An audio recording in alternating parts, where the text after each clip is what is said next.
మనసును మాయ సేకే టీం అందరికీ all the best. Prince ఒక రకంగా నేను క్రికెటర్గా బాగా తెలుసు సినిమాల కంటే, హీరో కంటే. మొన్న సీసీఎల్లో 50 కొట్టాడు. ఈ సినిమా సెంచరీ కొట్టాలని నేను మనస్ఫూర్తిగా కోరుకుంటున్నాను. Thank you, all the best అండి. చాలా బాగుంది and full of sentiment. I think this the first movie span. All the very best. And ప్రిన్స్కి, సేదుకి, Disha and Richa and entire cast and crew of మనసుని మాయసేకి ఆల్ ది వెరీ బెస్ట్. సినిమా పెద్ద success అవ్వాలని కోరుకుంటున్నాను. అలాగే డైరెక్టర్ సురేష్ కూడా all the very best. And especially ప్రిన్స్కి యూనో నాట్ ఓన్లీ తెలుగు, ఇప్పుడు ఈ సినిమాతో తమిళ్లో కూడా లాంచ్ అవ్వకపోతున్నాడు. So all the very best prince.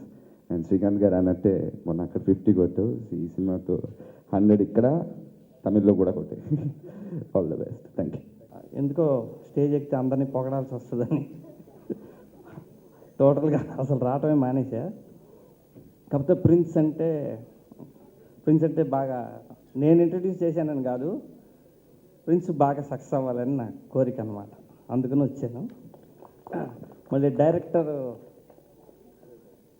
వచ్చి కథ చెప్తానంటే నేను కథ ఎన్నో ప్రిన్స్కి చెప్పండి, ప్రిన్స్కి నచ్చితే చేసేద్దాం అని అన్న.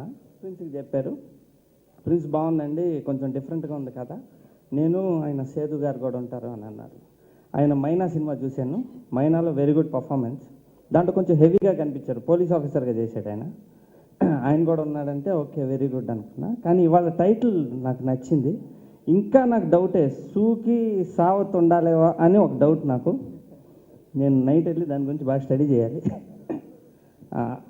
తను కూడా రిచా పనే, దిశా పాండే, వీళ్ళిద్దరూ మంచి ఫ్యూచర్ ఉన్న హీరోయిన్స్. అదే ఇది పొగడతో ఫ్యాక్టో నాకు తెలియదు, కానీ ఇటు స్టేజ్ ఎక్కితే ఎవరో ఒకరిని పొగడాల్సి వస్తుందండి. ఎనివే పిక్చర్ పెద్ద హిట్ అవ్వాలని కోరుకుంటున్నా. ఈయన లుక్ బాగుంది, విలన్ది. Good luck to the producers, good luck to the actors.